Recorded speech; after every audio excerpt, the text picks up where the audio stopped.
Salut à tous, on est super content de vous retrouver. Aujourd'hui, nous parlons du luxe et de son impact sur l'environnement. Nous sommes le lundi 8 décembre et vous regardez le petit journal de Schema et ça commence maintenant.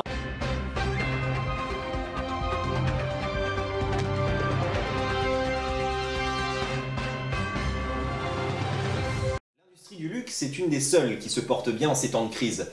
Et on sait que chaque consommateur averti se sait responsable de ses actions sur l'environnement au travers de ses achats.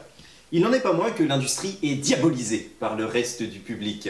Et sinon, luxe et environnement, dans la rue, on en pense quoi? Moi, j'ai l'impression que l'industrie du luxe prend un petit peu en considération les évolutions écologiques et utilise par exemple un peu plus de fausses fourrures, saccage peut-être un petit peu moins la planète. Sinon, l'industrie du luxe, à mon avis, est très attentive à l'opinion. Il faut être dans le fil directeur je dirais, d'une ambiance un peu écologique. Je pense pas qu'il y ait une relation directe et évidente entre luxe et environnement. C'est pas parce qu'on est luxe ou société ou entreprise de luxe qu'on se préoccupe plus de l'environnement. Moi j'aime beaucoup, je fais partie d'une association pour la défense des animaux. Oui. Donc justement je suis contre tout ce massacre pour les animaux, la fourrure, tout ça. Moi je trouve que c'est vraiment un réel désastre, quoi. Est-ce que vous avez des exemples concrets à nous citer?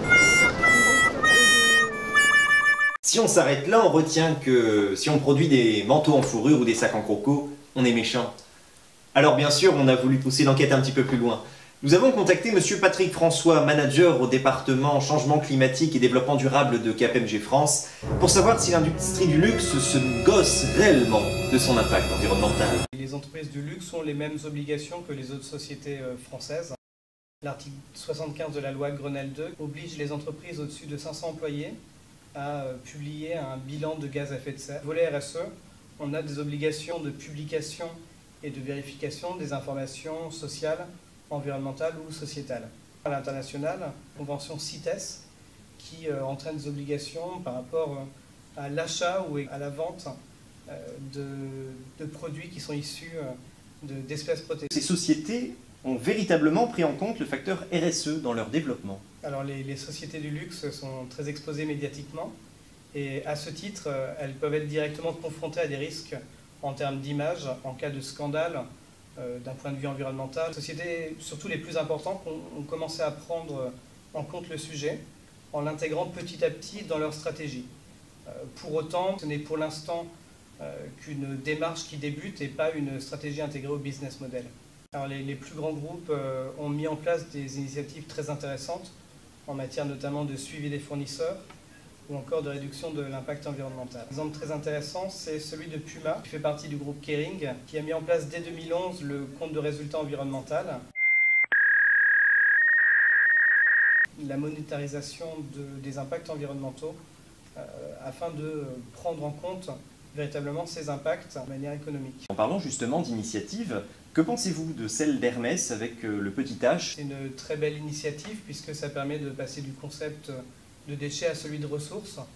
Pour autant, ça semble être une initiative pour l'instant assez isolée, qui n'est pas véritablement intégrée à la stratégie globale du groupe et à son business model. Pour corroborer ces dires, nous avons appelé Madame Fleur, responsable ressources humaines de LVMH Fragrance. Nous avons donc des rapports RSE, responsabilité sociale d'entreprise, rédigés du Grenelle 2. En fait, on est en phase pour aller vers l'ISO 14001. Beaucoup de travail aussi qui est fait sur l'utilisation du pack pour éviter forcément essayer de limiter en fait par rapport au carton, par rapport à l'ondulé. Quand on voit par rapport à quelques années tout ce qu'il pouvait y avoir dans le pack, aujourd'hui on le rend de plus en plus léger pour éviter tout ce gâchis en fait.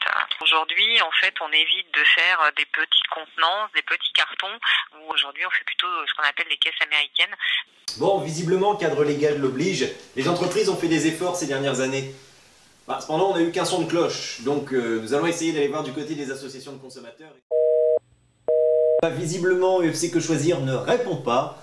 Bon, ne vous inquiétez pas, on a trouvé une solution. On a confié le dossier à Catherine et Liliane.